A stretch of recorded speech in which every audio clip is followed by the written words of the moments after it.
Wake up, everybody, no more sleeping in bed. Good morning, good morning, good morning, everyone, and welcome to Monday. It is Monday, the 19th of July, 2021. Yeah, trying to wake myself up, so I'm singing to wake you up too.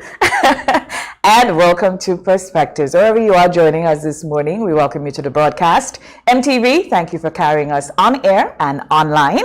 And those of you who are with us across the various Facebook platforms, those of you looking on Mikey Live, TNR Communications, Partygrenada, Sister Isle, good morning, good morning, good morning, Sister Isle's people. And of course on our own Facebook page. I'm Brenda Batiste. Good morning, everyone. It is Monday, brand new day, brand new week. It's a pleasure to be in the land of the living and more importantly, to be on this rock called Grenada. It is time to say good morning to our expert talk panel of Senator Christopher Deali and Mr. Byron Campbell. Good morning, gentlemen. Good morning, Brenda. Trying to be as bubbly as you are. Try and sing as well, but that may cause more problems. But yes, and I want to say thank you for last week. I was not here, but I was in the Sister Isle. Yes. As you're saying, good morning to the Sister Isle. I was up there, a little work and pleasure, and it was good fun. I mean, Carrick was one of my favorite places. Yeah. And it was, a good weekend. Nice, so, nice. We had some good times up there. Nice. And good morning to the folks in Carrick. We missed you. We missed you. Yes, We missed you. But we had a good time, right, Mr. Campbell? We did. Loving absolutely. the tie, conversational piece. We should say thanks to Mrs. Campbell again. Absolutely. Okay. Yeah. Good morning, Mrs. Campbell. Thank you. Yeah, I have to give her credit. But good morning. I want to start positive this morning. Yeah, man. Because there's so many negatives. Oh Lord, too many. Grenada, our city, St. George's, has been listed as one of the best 10 small cities in the world. Yes. We were there with the Vatican and Valletta and Malta. So it's a big deal for us. Yes, So, reasons to celebrate, And we have to take care of it and improve on it, Hey, that was a big deal for me on the weekend. That's all. Yeah. I really observed that. I took that in, I like that. I like That was that. great and positive. I was saying in Parliament last week that, when we were talking about environmental issues and projects and so on, I noted that the Carenage is supposed to be an area that is supposed to be highlighted as a priority area because the Carenage walls, the retaining walls are now so porous and such a bad way. That's correct. That I'm hoping that the government prioritizes that as a project. I mean, I know they have companies on the inside, on the land side, that pumps water out of the foundation on a regular basis. Yeah.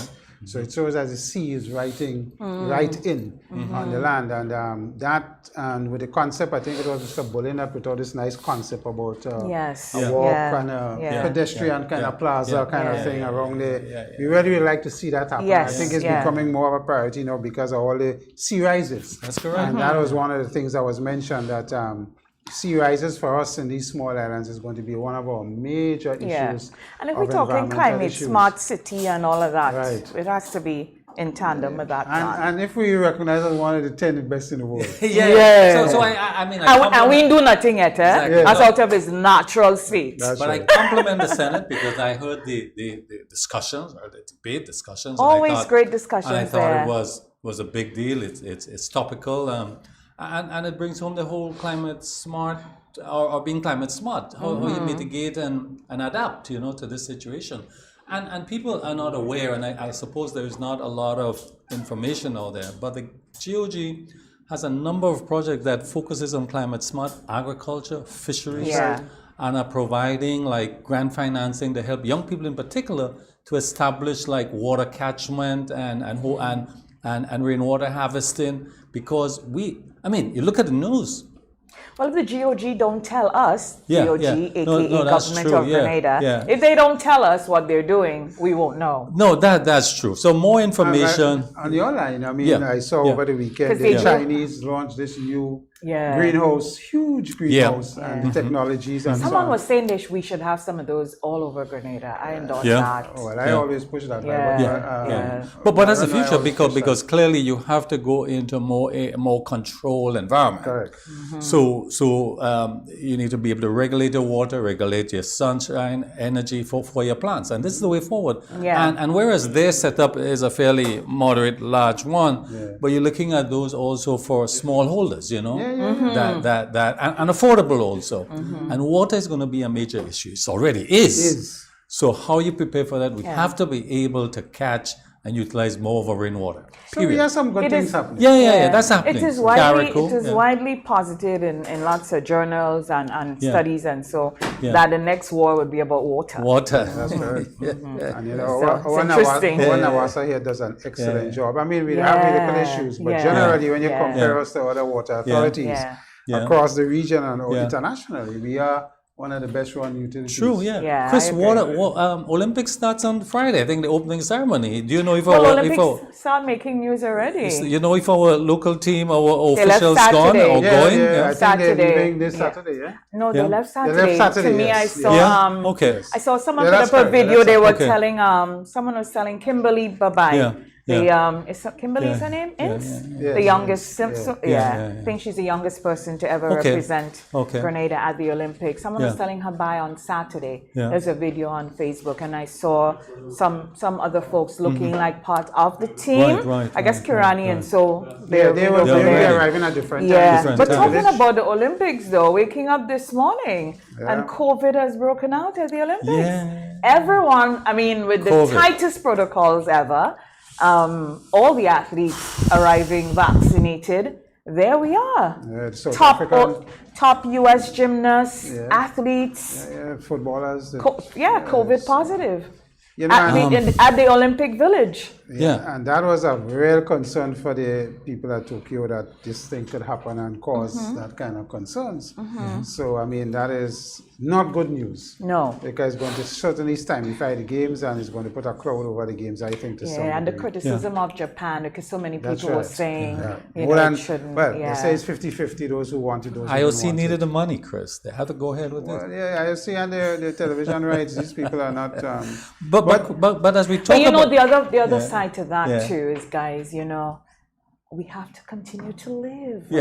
But as we try to continue to live, every time it seems as we're getting a little seeming like we could kind of breathe out of it, here we go again. Because as we look around the world, look at what's happening. The US is reporting this morning as well that the ICUs are filling up again. Well, you know, but what's interesting about that? What's interesting about that is there was a nurse being interviewed this morning, and she was asked a question about whether these patients were vaccinated or unvaccinated, and she's saying straight out, over 95% of them are unvaccinated. And that's a good segue into what I wanted to talk about with vaccinations, because I think Grenada is on the precipice as it relates to vaccinated. Precipice. And I say that with no apologies, because when you look at the rate, we are 20% vaccinated now? 19. Don't give us 20, we're not there. Right, okay, good. 19.06. Let's stick with the 19. And the reason I say we are at the precipice, because when you look at what's happening around the world, and even in our region, right in our region here, the cases of severely ill and people dying are in the unvaccinated group. That's correct. It is clear. There's there's a fact. There's no conspiracy theory about that. There's nothing about that. This is strictly about, if you're vaccinated, you have a fighting chance, you have some sort of protection. If you're not, you don't have any. And this is a simple case. It's either you get vaccinated or not. And when you look at the Grenada context, and let's bring it back to home, when you look at the amount of people in Grenada who are not vaccinated, and even at workplaces and what is happening, and you see now workplaces taking the view and giving workers an ultimatum and a date as to when they expect them to be vaccinated, especially those in the high-risk areas at work and so on. But Brenda, I want to say too, our government needs to take a hard stance and decide what we want to do. For example, I was on a webinar this week with OCBA, which is a regional Commonwealth Bar Associations, and we're talking about the legal rights, and we had our own Dr. Mitchell and Professor Figueroa from Jamaica, a renowned virologist. Dr. George Mitchell? Yes. And what was being said in summary is that you need to identify high-risk areas in society, in workplaces, and mandate. The courts will not frown on that because it is a reasonable argument to come and say we are in a pandemic and your rights could only go so far. You cannot impinge your rights on other people and increase the risk. And at the reasonable, end of the day, especially in high-risk areas. Exactly. So when you hear that our police force in Grenada, our prison officers, the prisoners and so on, are not vaccinated or less than 5% or thereabout are vaccinated. Unacceptable. It's unacceptable. Our nurses and our doctors, our government needs to come out and say we mandate it. Chris, I'm sorry, these are high-risk areas. Chris, I agree. Chris, you understand? I like the standards that the French are going at. I mean, some people will be critical, but let me just, in France, those who do not get vaccinated will no longer be able to go to restaurants and cafes and or airplanes. And in other words, basically they're saying that Stay home. we cannot make those who have the civic sense to get vaccinated bear the burden of inconveniences. And that makes sense. There would be consequences if you're not vaccinated. Must be. Period. When we look at the region where they're monitoring 34 countries, the high is 75, the low is 0, Haiti. We're at 19%. I mean, we're not going anywhere with 19%, frankly. Macron went on, he said that vaccination, I copied and pasted it, I took it off the Le Monde. He said that vaccination obligation for medical personnel and for those who work in contact with fragile people, high risk, as Senator Diallo was mentioning, right? They must be vaccinated. Since September 15th, that's last year, a nurse who has refused to be vaccinated will no longer be able to go to work. No, since September 15th this year, a nurse who refused to be vaccinated will no longer be able to go to work and receive a salary. He said, we cannot make those who have the civic sense to get vaccinated bear the burden of inconvenience. Critical, The restrictions will weigh on others, those who for reasons incomprehensible in the country of Louis Pasteur, he's getting philosophical there. He said science and the Enlightenment still hesitate to use the only weapon available against a pandemic, the vaccine. He goes on, I am aware of what I am asking you. And I know that you are ready for this commitment. This is, in a sense, part of your sense of duty. Sense of duty. I mean, Brenda, it goes without saying. When you watch what's happened in England recently, now the Prime Minister and the Chancellor and all of them have to be isolated because that variant that they have, that Delta variant, seems to be that related to Usain Bolt. It just it's going with lightning speed. It's so much more contagious. And that's the point. That's the point. It's St. Kitts, one person got 400 and something people in St. Kitts positive, tested positive. And St. Kitts was like us, 0 zeros, 1 death, 0 death. They had 0 deaths. And then they moved from one man infecting 400, the ripple effect of 400 and 5 deaths. It took one in Dominica on Thursday. Then now his contacts, while doing the contact tracing, they're up to 19 positive cases as of last night, based on the people he has been in contact with. And here we are, Brenda, heading into what is our traditional festive season, August. Here we are, our Calypsonians, God bless them, putting out nice music, good music, new music, most of them on the jab beat. Music that making Here we are, all villages playing jab. Here we are getting ready, and yet still we don't want to get vaccinated. We are on a precipice. Here we are, SGU is bringing back in their students. Here we are, Virgin landed with hundreds of tourists. Borders are opening. Right? I mean, Here we are. Cruise is going to be coming back. So aren't we on a precipice? Yeah, my stomach churning. Stop. So it's a question of time. It must be. You know, as I was telling you guys before we came on live, when I saw Virgin on Saturday, there were two feelings. There was this sense of excitement, and then in my head I felt good. I felt good up here, and then the thing for me here does feel away when things not So then they started to feel away, and I was like, oh gosh. And then we have people and I was like, quarreling with scared of that take a feeling, position you know? Workers must be vaccinated at a certain and point? Virgin was ram-packed jam. It was full. And I'm told that all the flights coming in from the UK, going forward, even those from the US as well, they are filled. And we know that fully vaccinated people, really and truly, what the vaccine is doing is just protecting you from not getting seriously ill and not dying and so on. They can get COVID as well. So we have to bear in mind that the pandemic is still raging. And even people come into our shows, as much as I saw the Prime Minister of St. Kitts, he was on our radio program and they brought it on Facebook.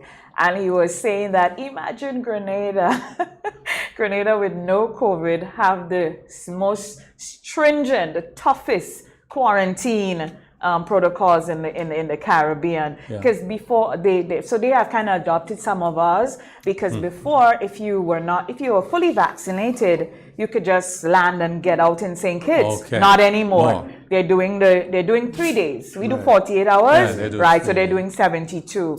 And then, the rest of the 7 days. No, 14 days for them. 14 days, so they have just kind of and extended it. And he was making that point. And I say, boy, it's really a dicey situation. And I looked on, there is what it is for us with the playing of the portrayal of certain types of mass. I don't know if this is in the Festivals Act in law somewhere. But I'm thinking that jab is for a specific time. It's either a celebration of an event or for Juve morning or carnival. I don't know that I could just wake up in my bed on a Sunday morning and decide to put on a black thing. And first of all, jab, they don in a regalia. It is an actual portrayal. It is a ritual. We are watering down this thing that we are saying we hold so dear and is uniquely ours, right? Folks just want to dab up and just have a time, any time of day. To me, it's for Juve morning. And if we have national festivals and we are having those, and then we get to the Senate, people need to lead. Leaders need to be leaders. Okay? And we are making this, Senator Lewis is a person I admire and I like very much, but I was very disappointed in how he positioned what was happening in Willis last weekend, not this weekend, a weekend before, and what he saw in Lansepine. He probably didn't call the name, but that's what he was referring to. There are two major entertainment areas in Lansepine, Prickly Bay and the Junction, right? People from all walks of life go to these places. Prickly Bay is a Friday night. People go there in droves. Junction, they do Friday, they do Saturday. Different demographic Friday, different demographic on a Saturday. All right? People, you are the senator for Labour. Senator Cox handled it well in his rebuttal. You are the senator for Labour. People are working there. By and large, these people are adhering to the protocols, because I haven't heard anything that puts Prickly Bay or the Junction in violation of anything. But there you say, so you're trying to make the point that, okay, it's a false equivalency that the entertainment, imagine you have entertainment going on in Lansepine and so could go there, and then the little jab in Willis can't drop. No, Senator Lewis, no, that's not what we're saying. You are leading. You are influencing people. Lead from the front. Do not go with the temperature. Set the temperature. You have to let the jab and Willis know that yes, you want to celebrate. But yes, this is what is happening. Yes, you are breaking the public health regulations. Because that's what people forgetting, They are breaking the public health regulations. Listen, all the people the police arrest last year for who were having birthday party, who was whatever. They could go to court now and say, listen, you arrest me. You didn't arrest them people up in Willis. So what's going on with this? Where's the fairness? Where's the justice? Brenda, there's another twist to it also. One journalist was attempted to justify what was happening there in terms of Willis as a protest. towards a killing that took place some time ago, and the investigation is not. A journalist attempted to journalist, justify as a protest. As a protest. But I agree with you, Brenda. They're breaking the law clearly, and I don't see it as a race issue. I think it is class issue. We have to correct this. I mean, and I submit that if the authorities don't take steps to deal with these now, later on it'd be impossible. We just see it as mushroom. It's going to be exceedingly difficult. Help me understand what's happening in Will. Because to me, somebody said to me that it's an activity, the Willis activity is an activity that they receive permission for. But even that person was saying that what they're seeing happening there, it's getting out of control. Yeah. And yes, the public health regulations, those folks can be arrested and charged. I think $500 is a fine or something like that. Yeah. So help me, because to me, they're having a good time. Help me with the protest part. What the journalists were seeing as protest. In other words, like, people are, they're using the jab as a means of protest. Well, yes, and Byron is correct. Because of the jab is normally a sense. That's what it was born out of. Yeah, exactly. Yeah. Rebellious and protesting. That's the whole essence of it. Do you think everybody who's doing jab know that they're doing that? Why they're doing jab? But no, I think I mean, when the Parliament took the decision to take back the 2 days holiday, it wasn't on the pretext that we're trying to deny people having a carnival celebration. It was on the pretext of the amount of socialization that takes place around that time, going to the beaches, having cooks, having like a fete here and there. This is an idea of trying to control that, because people will be at work obviously on these 2 days. Let's go into fetes and so on, because of the state of vaccination in our country. Precisely. That is because, that is why this is what's done. It's not because, this is carnival time. And I mean, a lot of people tell you they're annoyed because there's 2 days they like to take to rest and relax, who don't play carnival. But at the end of the day, we as a people, through our own decision making, are making decisions that is putting a lot of things at risk. But you see, and there must be consequences to these things. Let me tell you something too. Unfortunately. And that is how it's going to go. It's just because, COVID, people are having a hard time psychologically.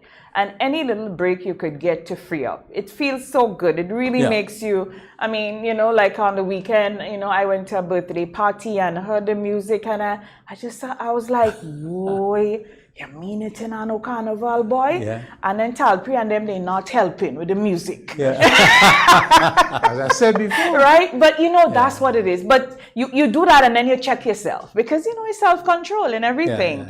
But the thing about it is that nobody has carnival.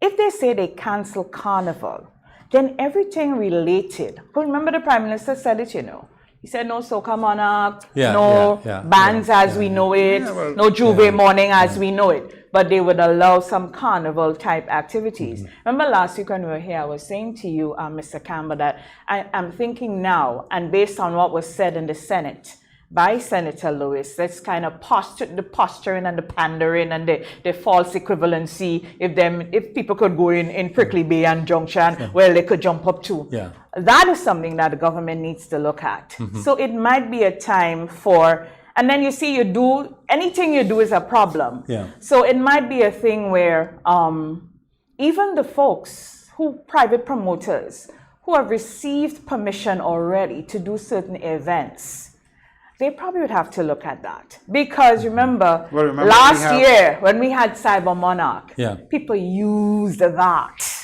And we're in that territory again. I see it, I feel it, and I heard it coming from the Senate. But remember people already in that zone. So we have private promoters who have said that they're only putting on a vaccinated party. In other words, you have to be vaccinated. Those who are not vaccinated don't care. I know, but I'm saying that already sends a message that there will be some activities around that time. So it doesn't help the general. Well, Brenda, let's get back to reality. It doesn't. The promoters need to live. The people who associate with them need to get that. Why you didn't tell the senator that people need to live? Speak after me, so I couldn't jump up and interrupt. But the thing is that nothing is wrong with that in providing these livelihoods. But try and do it.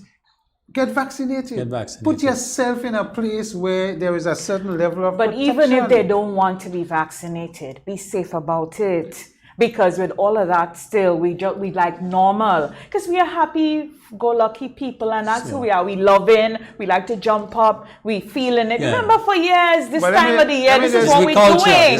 So it becomes hard. But people need to. The private sector will lead in this issue with vaccination, and we are going to get blows for it. Obviously, but a lot of us are going to give deadlines. But you like blows, it makes you excited.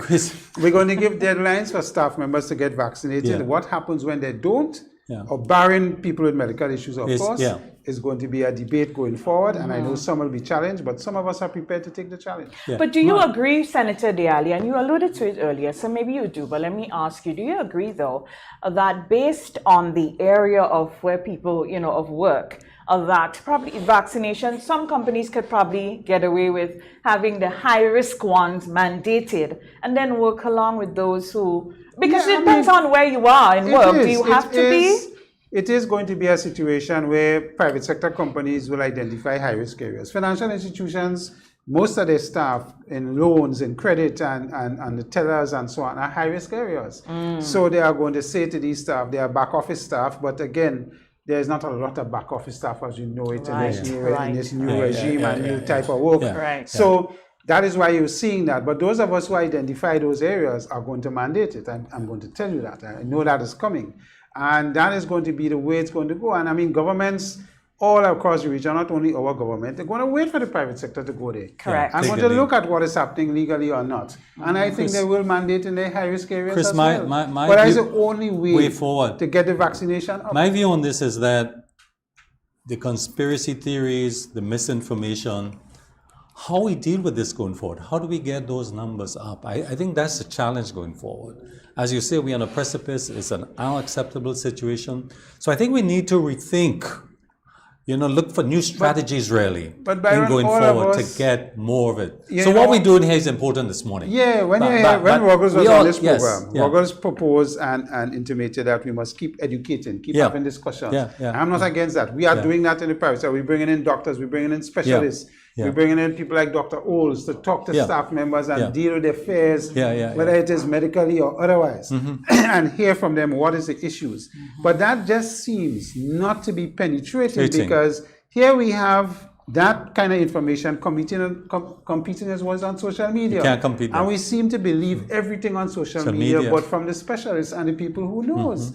And when certain staff members are staff in various people come in some ridiculous things about magnetism and all of these things out there, and the mark of the beast and this and that, and to know that vaccinations was something wrong us you become impotent years. And the conspiracy theories. I'll tell you what. I mean, I'd gotten to this stage. I think last week I got a little frustrated. Mr. Campbell didn't notice my frustration. He said, "Okay, Brenda, I guess that's that on that."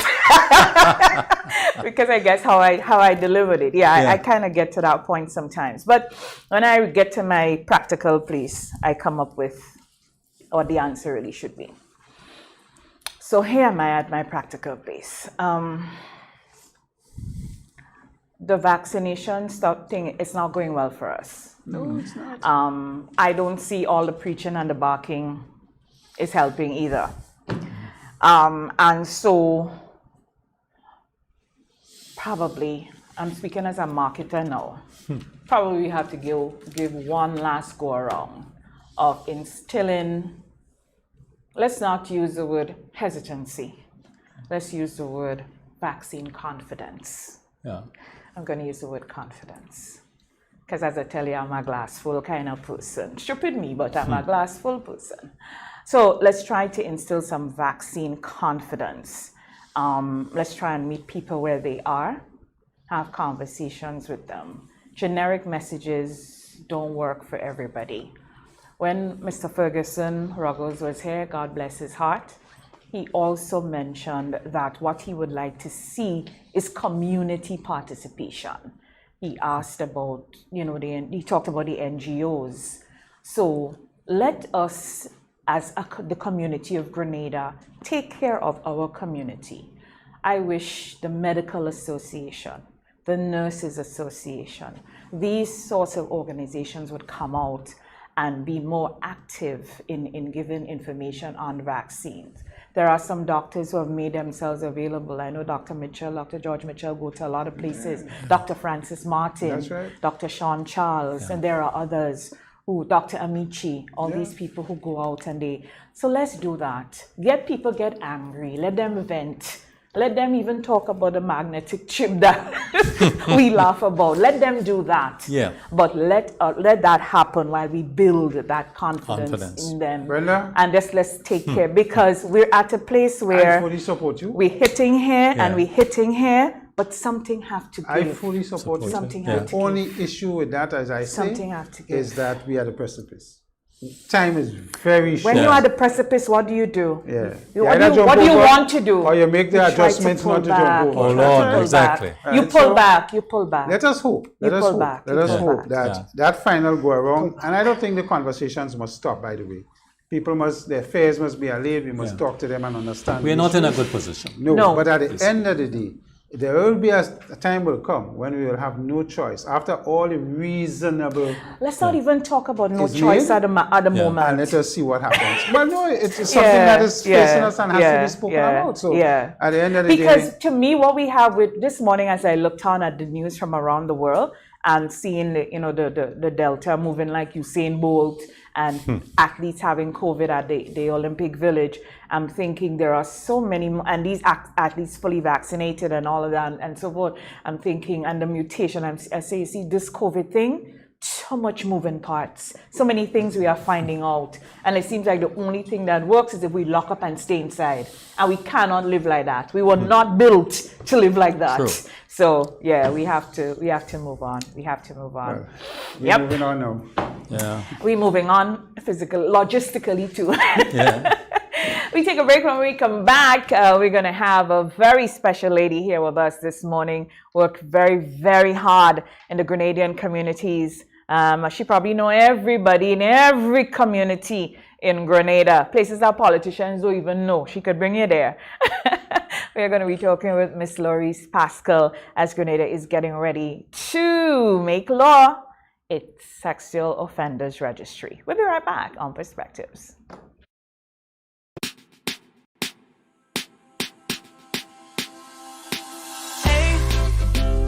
Are you gonna wear your mask today? You see everywhere you go, there are rules you got to follow, so don't you say COVID-19 will delay. Take the opportunity to save your community. Don't be that guy, put a mask on your face if you're heading outside. It's your life, my life, more lives will be taken if we don't try. If you feel any symptoms, call the hotline. Stay inside until you feel fine. 6 feet away every day. Keep COVID-19 far from away. Keep Grenada safe. Be COVID-19 smart.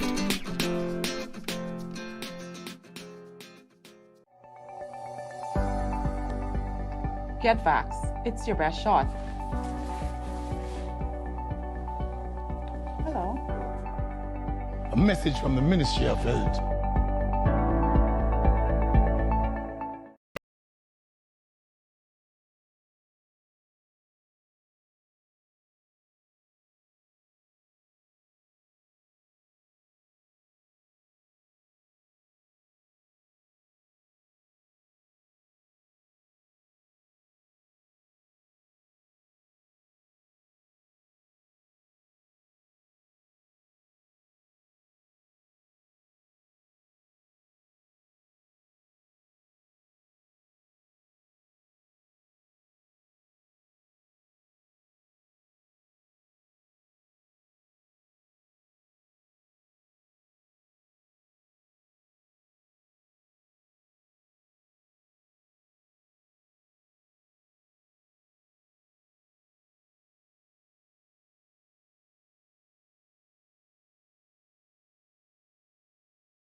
I took my best shot for the safety of my community.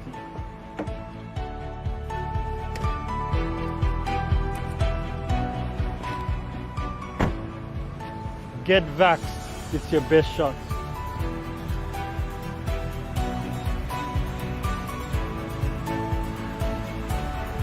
A message from the Ministry of Health.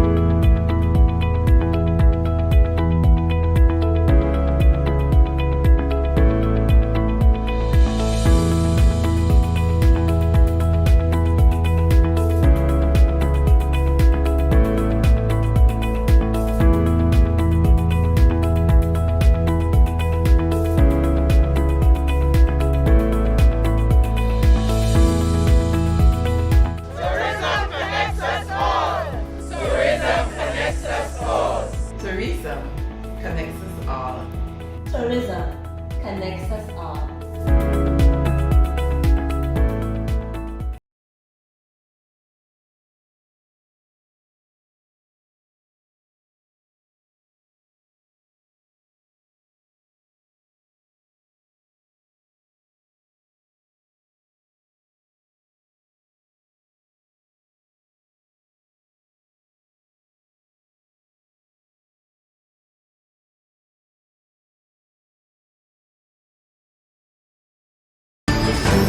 Welcome back to Perspectives, everyone. And if you're just joining us this morning, welcome to you.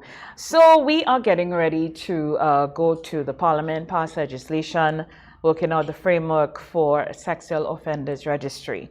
I think at this point in time, we all agree that it really is a scourge in our communities across Grenada, Carriacou, and Petite Martinique. This morning, we have with us Ms Lorice Pascal. Of course, she is with the Ministry of Social Development, and they're the ministry spearheading this along with the Ministry of Legal Affairs. Ms Pascal has had lots and lots and lots of interactions with people in communities in Grenada, especially as a coordinator for child sexual abuse within the ministry, and of course for other social development programs. So she is deeply entrenched in this, and she's here with us this morning. Good morning, Ms. Pascal. It's so nice to see you. Good morning, Brenda. How are you doing? Fine, thank you. It's been a while. So the first thing, as we get ready to do this, we must define who is a sexual offender. So who is a sexual offender? Well, the list is quite long, and according to the law, a sexual offender is a person who would have sex with a minor. And as we know, our Sexual Offenders Act, actually the amendment to the Criminal Code 2012, give us details of that, what are sexual offenses. So assault, rape, incest, all of that will come under sexual offenses. So we know them. It's there, and it's legislative, and so we know what they are. And so any person having sex with a minor under 16 years of age will fall foul of those offenses. Okay. As you develop this framework for this registry, one of the things that I'm very, very curious to know is really who enters the sexual offenders registry, at which point? Well, it's quite a process, and it's in the new, should I say, the Sexual Offenders Registry Bill 2020. And there's details in that as to who will go on to that list. So the person, as we just described, person would have committed those crimes, will be convicted, will serve their time, and they will enter on that registry. Okay, and before I pass you on to the panel, what is the process for registering? So the process, according to the law, which I think we'll have to wait to see what the processes are, the processes. And so without giving much detail, it is there. It's quite spelled out of how a person is going to get on there, on the registry. So it's very detailed. Okay. So conviction, Go ahead. Conviction is one of the things that must be hard first way to get on You this. have to convict. So my question is, and I am a passionate person about this sexual offenders and what happens to our children and whether it's adult or not, the issue, or particularly on the children's side. My question here to you is, when we enter the name of a person after the process and they have gone on this list, the intention, of course, and I suspect the objective is that we try to get this as public as possible because it's going to be a public document, I presume, and with the intention of identifying these persons who are on this list and that communities will be aware of who these individuals are so that there are protection for our children and other people down the road. I think that is one of the objectives.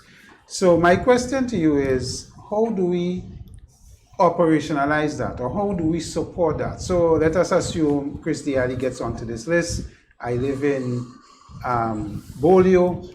The residents of Bolio may not know that I am on this list. How do we put this out to the community and say, this gentleman living among you is a sexual offender and you need to be careful?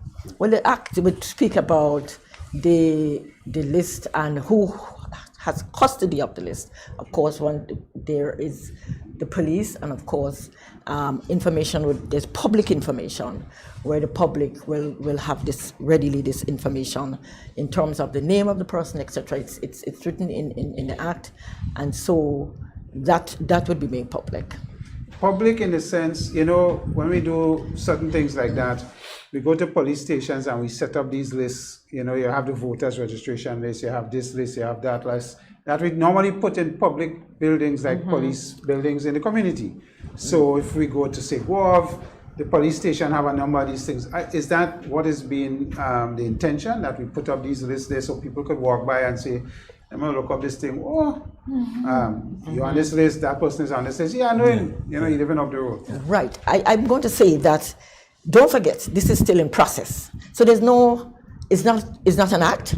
So I cannot say what is the process going to be. Yeah, I think our questions is really to garner from you the framework, where you are with it. So our questions are seeking to enlighten the public on where you guys are heading with this. Right, so there's two things there. The police will have one, there'll be a public. How public is still under the debate of that. So it does say public.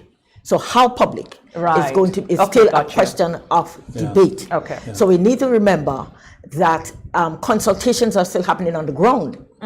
We know that the bill is going to Parliament for debate, but we are still having consultation. Only a couple of weeks ago, on July 8th, there was a consultation which was spearheaded by the Ministry of Social Development, Housing and Community Empowerment, and they saw that. Yeah. So in that forum, the number of questions that the stakeholders at that consultation put forward already, questioning what is going to happen. So I think we need to take it in context, just to know that there'll be two lists. How it's going to happen? What is going to be the effect down the road of putting a list public, like you say, in an open space where Mary could just say, okay, it's still under discussion. And I think it should be. That's fine. I mean, I just think that once you are a convicted person under that particular crime, you lose the right to certain levels of privacy. That's just me, but Diane, But there's also the Constitution, and of course, if the AG, if anybody to talk about that legally, I'm here on a social perspective, you have to, the persons have rights. And of course, the law, the Act will be framed around the person's constitutional rights. So we need to weigh those as well, without contravening that. But that could be part of the consequence of your offense. Ms. Pascal, of course you have rights. When this subject comes up, my heart beats fast. I get this is bad for me because seriously, colleagues, because what has brought us here? There's so many of our children. And women and other persons, young boys, that are unsafe out there, that being violated. so regularly. I mean, we need to say what it is. You know, when I look at it in the newspapers here in Grenada, you know what I see? Let's just not say sexual offenses. You know what they are? It's like a 50-year-old man get 39 years for sex-related offenses committed against 3 of his daughters. 11-year sentence for impregnating a stepdaughter. It's like 9 counts of sexual offense against minors. You know, it's like Chronic. it's unacceptable. And you know, I'm not looking at this act, this sexual offenders register or something. Not just in other words, it has to go further. And I want to go into something that Dr. Pancho wrote about. You know, he said that let's not just take this Sexual Offenders Act as register, just some register with pictures being there. Yeah. It has to address how we protect our children and our women. You know, that's what it has to do. And this is what he says. He says the law must set up the parameters for the sex offenders registry, the protocols, the rules that governs it, determine how and which ministry, you know, how we protect our women. So it has to go further than this because it's very unsafe out there.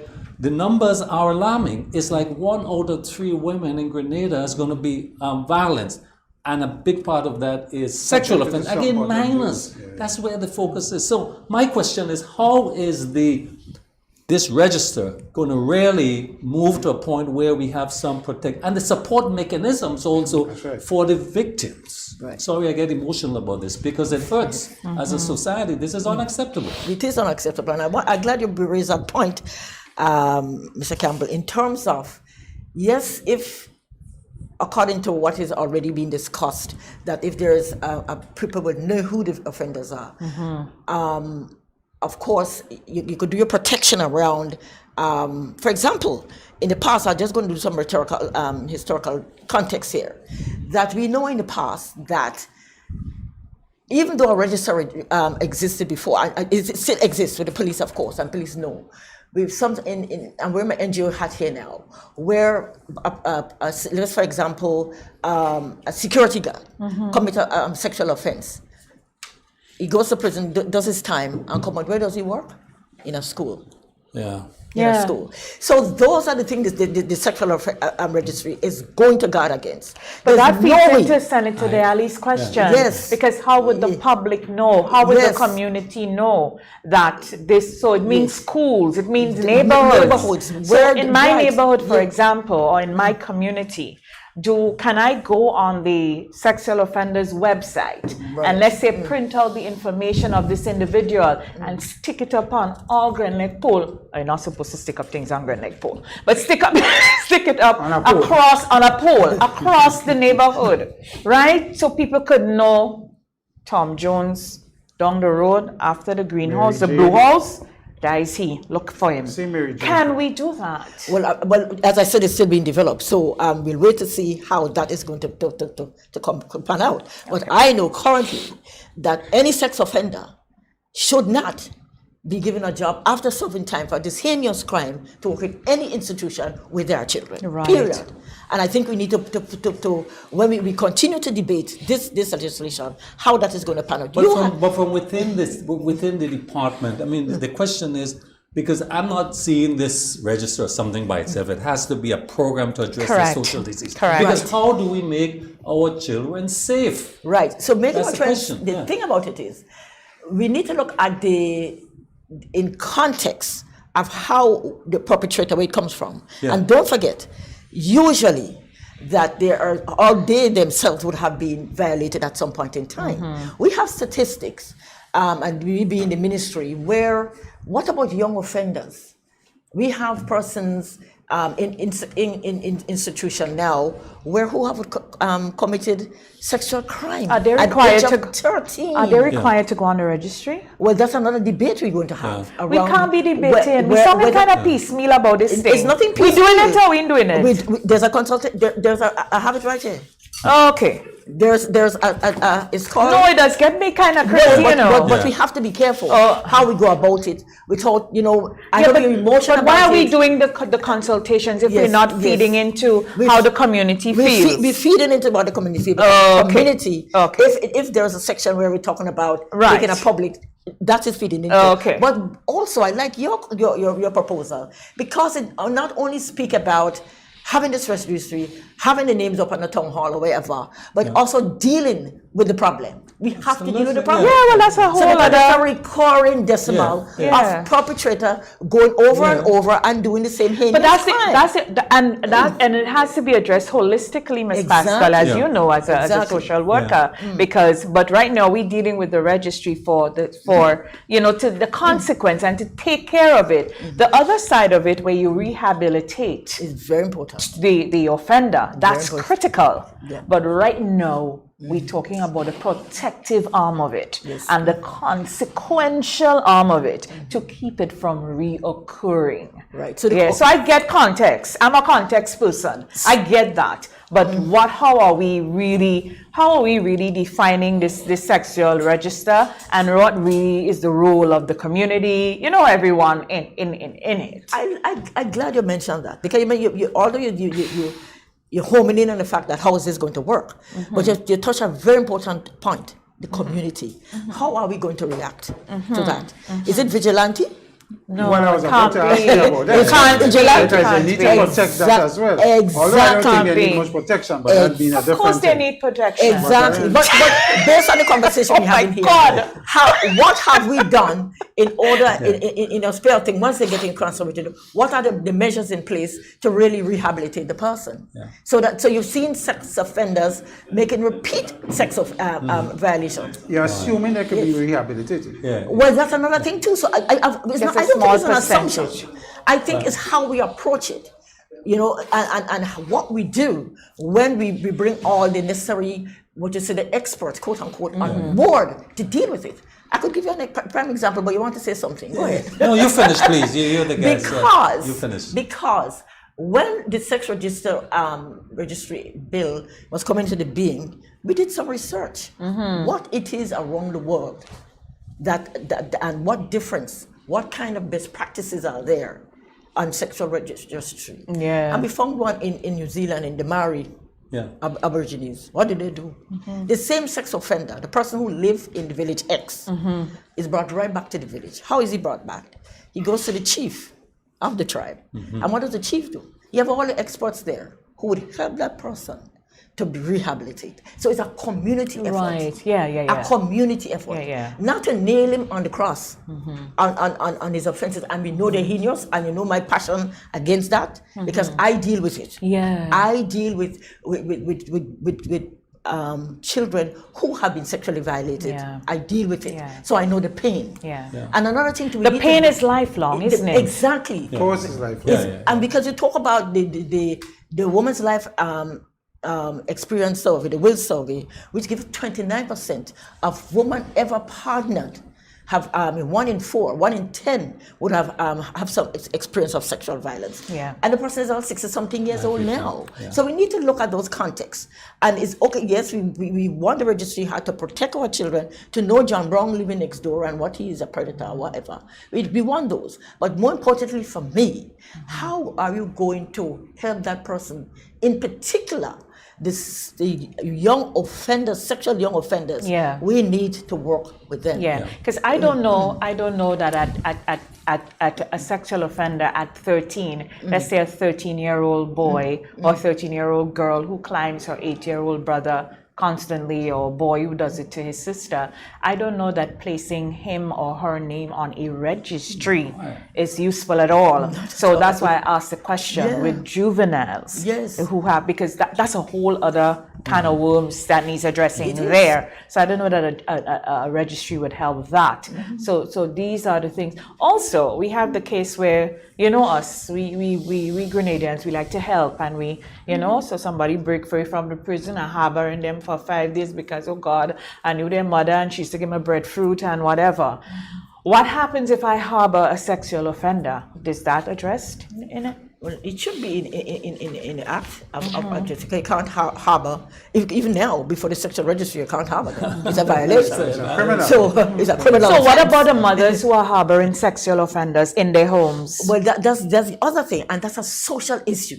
Yeah. And this is not, we do talk about criminal justice, but it's also social justice. Correct. It's a double How- whammy. It's a double whammy. So how do you deal with a mother who is harboring or agreeing to sexual violence in her home? I could spend all morning giving you examples of I'm life very stories. passionate about that Of because I life have a lot of stories information where about that. mother agreeing that their son would have sex with their daughter, her own daughter. We have that, and we know that. So that's harboring. And don't telling the young girl, don't say anything, because he's going to school. He's going to school, and he needs to be protected because he's going to a secondary school. You take that and you don't say anything. Really. So what happens? What happens? What is the outcome of somebody harboring that against pitting two children against each other? What is the outcome? I know one particular outcome, but that very young man, when he ended up in Richmond Hill Prison later on.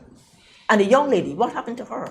So multiple partners, multiple children. So as we develop registries, we also need to have something happening on the back end. Exactly. More social workers, more counselors, more therapists. Are we doing both? We're doing both. We're trying to get and just in where I work now in the ministry. I mean, the social workers are really dedicated persons. They have a lot of cases now in court. They're asking for social inquiry. So before sentencing, so that means the social workers on the ground have to get information out there. In the context of as we talk, became an offender. Exactly. As we talk about the rights and so on, calm down.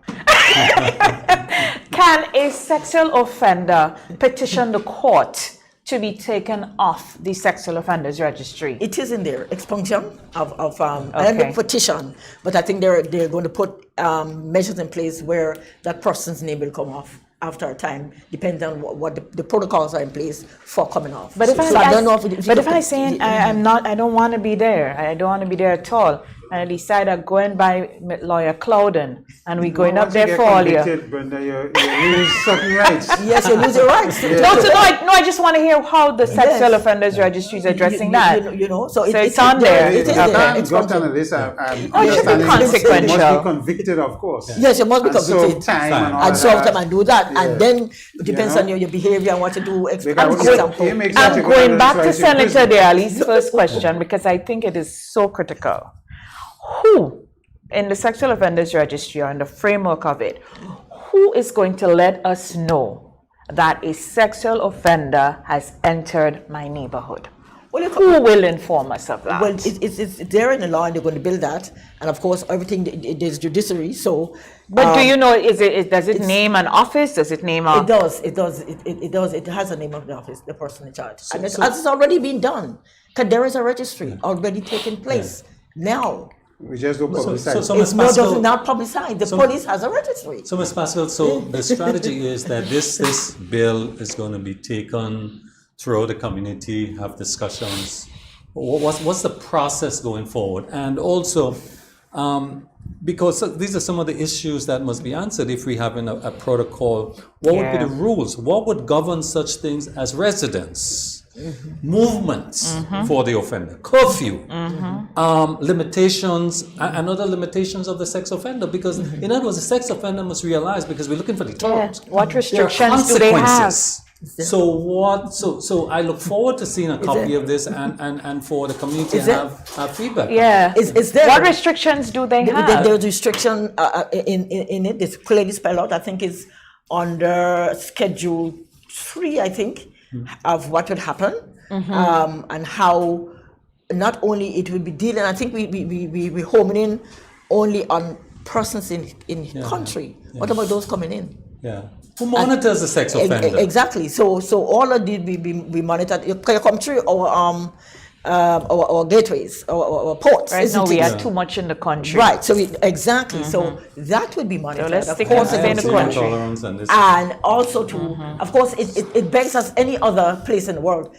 Is there any access to information of the persons coming in? Right. Like Interpol, for example, can use John Brown has come in. What is his status? And there you No, deal but with I it. think it has been Yeah. easy for us because I Yeah. remember we had a case recently. There was a lot of That's public right, I last remember year. that. There was a lot of public Yes. outrage, and I Yes. remember somebody WhatsApping me and telling me Yes. that this individual is a sexual offender. Yes. And they lived in the U.S., of course, as a United States citizen. And I said, "What state did they live in?" And the person told me, and I went online and I saw it. You found it, yes. So that's what I'm And saying. it's when I went online and I saw it, I also saw another person who now resides back here after living away for many, many years. I saw their name as well. But that person lives very quietly and so on and so forth. But these things are very critical. They're very You see, critical. because, so it means that outside, the registry is there. So I could sit down in my home in Frequency and go online and see that. Exactly. But it's not the same for us. And it is so prevalent here. So Right. I hear you about who's coming in. I think outside of us, the framework is there. But we really need to address what's going on here. Right. So we get into that by putting the registry and, of course, putting everything within our power.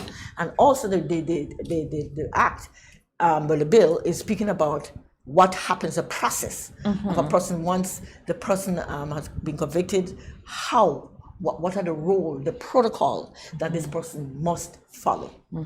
Right. So so that is given. So it's not left a chance, because if you're going to put an act of that nature, you have to have the mechanism in place in which to monitor. And Ms. Pascal, you know, you hit something I want to talk about. You know, we good at developing laws, putting laws on the books. You cited New Zealand as an example. You all have done extensive research, obviously, in trying to come up with the best bill and eventually act for us in our society and our context. The issue for me has always been, we pass all these laws, and I'm a legislator, so I know I'm passing laws. Yeah. How do we give you the kind of support?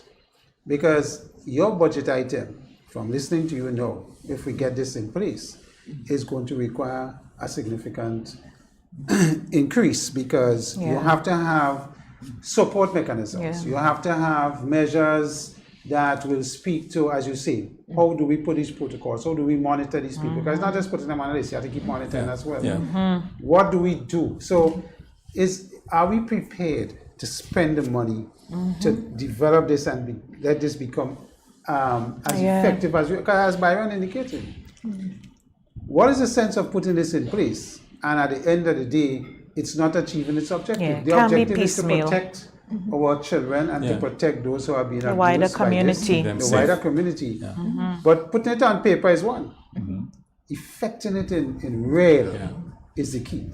So do the police SVU unit get an extended budget to deal with monitoring? If that is how it's going to be done as one arm, what is it that do you, from where you sit, you've been in social services many years, I'm certain, I've known you there for many years. Do you see that this requires a substantial improvement or increase in resources for your department? Most definitely, because I mean, to have a bill of that nature, and of course we talked about the level of the crime and the fact that not the level, but the increase, and it seems to be getting worse. I mean, Mr. Campbell, you mentioned that. So there definitely, it would be not only financial resources, but human resources as well. So you have to have the human capital in order to deal with that, and train the personnel at the highest level to deal with that. The clinical psychologists, the social workers to work with this, to work with the people, and also to monitor the financial resources, the leg, and to work with it so that it is, as you said, it will not be another bill. Because the onus of the government as the duty bearers is to make sure that these things work, because if it's one of the legislative reform, and we need to remember that, because we already have legislation on the ground as it relates to protection of our children and access to justice. We have the Domestic Violence Act 2012, we have the Amendment to the Criminal Code 2012, we have the Juvenile Justice Bill 2012, etc., etc. We have them. So it's just another layer of the protection, and the government, in its wisdom and of course on what they do, see the need to add to that, and this access to justice and its protection, of course, and of course, if when it comes to the financial resources, I think they will be well prepared to do that. Can it just be another bill? I would just say, I would close and say, we have an election coming up soon, 2023. Is constitutionally due. Any Mr. Campbell says is next year. Any politician he announced it last week and say they put in X more millions of dollars to give you a budget that reduce that element of that scourge in society, or get my vote. What are you saying? This man say election is next year. Oh, you was missing? I was missing. But seriously, Ms. Pascal, before you leave though, there's something that I always want to know. Let's just get your mic sorted. But just think on the question for a minute. When you talk to, and I know because you've just seen the worst of these situations across the state of Grenada for many, many years, upfront and personal. When you've had a chance to listen to people who commit sexual offenses, especially on minors, what are some of the commonalities? What are some of the things that emanate from them or come from them as to why they feel they needed to do this? What is it? What are some of the common threads, across cases and across, people? Sometimes we need to look at the core and where they're coming from, the home situation. And when you look but what do you hear from them? I'm hearing, recently a young man gave his testimony. And you're hearing the pain of what he's doing. He's beating up on his girlfriend. And of course, he feels remorse, but he feels helpless of doing these things and not seem to have control of his the power. It's a power relation thing. And if you don't look at how we are socialized, gender socialization, and how we are allowed our men and our boys to develop in such a way that does not give them the empathy that they need when they face in situations that are dire and situations where they lash out. And so this kind of lack of control is something we need to look at and something we need to be addressing. Because to me, in my simple mind, the desire of an adult, that cannot be desire. I don't see how an adult male can be sexually attracted or desirous of a young child. So if it's not desire, it's not desire. Because even rape is not desire. To me, it's control. That's how I see it. So that's the question I'm asking. What do they say? I mean, why do they do? Why are they moved to do this? I guess that's my question. It's really a physiological question, and I think a clinical psychologist will do justice to that. But the thing about it is the fact that this lack, as we said, is a power thing, and to lash out on a minor lack. I'm not sure where desire comes in, but the fact that that's not desire. It's a kind of desire is a control different thing. mechanism. So it's a power and a control thing. So how do you control that baby? Come on. I know. But Brenda, look, this is a good initiative on the part of the government of Grenada. It would need all the citizen support. I look forward for when the draft goes into the public and the discussions, because we have to find better ways of supporting our young women in general. This is unacceptable what is happening.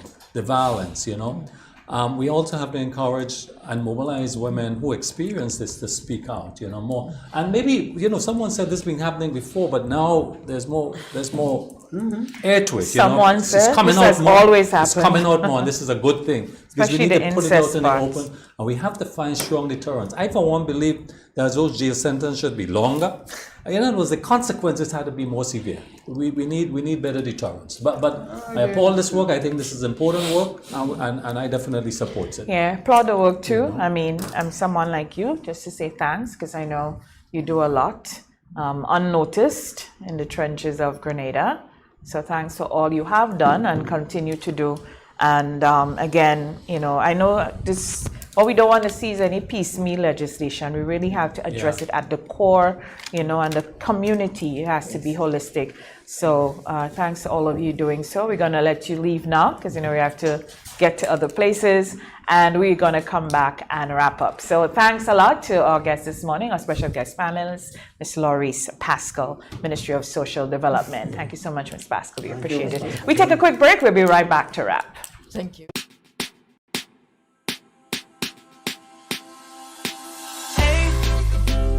Are you gonna wear your mask today? You see everywhere you go, there are rules you got to follow, so don't you say COVID-19 will delay. Take the opportunity to save your community. Don't be that guy, put a mask on your face if you're heading outside. It's your life, my life, more lives will be taken if we don't try. If you feel any symptoms, call the hotline. Stay inside until you feel fine. 6 feet away every day. Keep COVID-19 far from away. Keep Grenada safe. Be COVID-19 smart.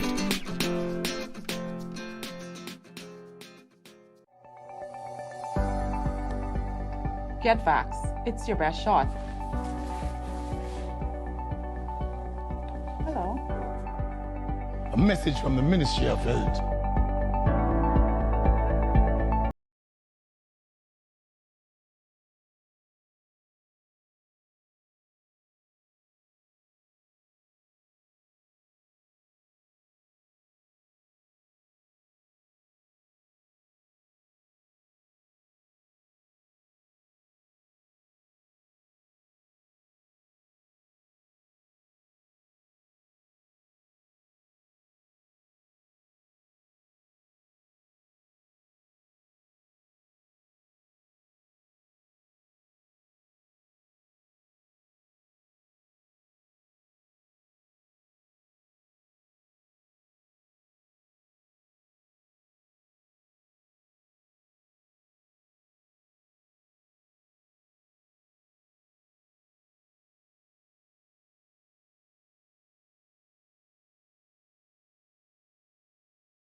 Welcome back to Perspectives. So we're in the final moments of the program. Gentlemen? Well, you know, Brenda, to wrap, I just think that this is an excellent initiative as we all support it. But I think a lot more needs to be done in terms of the support activities surrounding this particular registry. Correct. And just to say, you know, it's a real scourge on our society when you see sexual offenses and sexual crimes in the court. Always is the majority of cases that we have. It's a problem. We have gotten better in the sense that it's becoming more public and people are getting the strength to come out and speak out. But it's a serious issue we have in this country, and it's something that has to be dealt with as best as we can. And I fully support that initiative that's being done. Yeah. For me, Brenda, it's always an emotional issue. The fundamental question is, how do we support and to create a safe environment for young women and women, the vulnerable persons in our society. And therefore boys, the and strategy, boys, and boys. strategy must reflect that, because that is the goal. That is where we need to go. So I just want to say this is a good initiative. I strongly support it, but it must not be seen as just a register. It has to be a program to deal with these fundamental issues. Yeah. Ms Pascal raised a good point about, the I guess studying the community side of it, so not to lend itself to vigilante justice. Yeah. Because every time it happens, we really get emotional. angry, and so but I think once people realize that we have measures like that in place, probably they'll be less emotive about once they can become a part of the solution. I think they'll be less emotive about it. But that was a good point for her to raise, because I know people get really angry. I too get really, really angry and figure, listen. How in a small society, we got John Brown living in a society, and he's on the list, or Mary Jane, and we don't constantly let them know that they are scourge in this area. They will probably have to move out. I don't know. I just say, small society like ours, we won't let them survive. I know. You may not be vigilante, but certainly you put yourself in that space. Or Chris, take a case where you had, just briefly, where a father had sex with 3 of his daughters. Now, you don't, even in the court, it is kept confidential because you don't want the name to go, because it would affect the children of the daughters, So you have these kind of issues. Because once you put out the father name, people going to link exactly, it. And that is And there is a there's a victim protection element of it that I think we all as community need to adhere to, especially those of us in public sphere. Absolutely. I know we get passionate about things, but the more we reveal is the more we let on to who the victim is. That's correct. And we want to take care of that person while we deal with, And as some of us are privy to certain information, but you don't have to share everything. And I know these last 2 weeks we've had a couple incidents, and I saw, even people out there just saying things, and I'm like, oh my God, there's a girl involved, there's a 16-year-old involved. What are you doing? What are you saying? They still have to go to school tomorrow morning. Everybody know who the father is. Stop. I found myself screaming, stop. So the victim protection, we really have to pay some attention to that. So, Anyway, great job in the Senate this week. I must congratulate Senator Roderick Sinclair.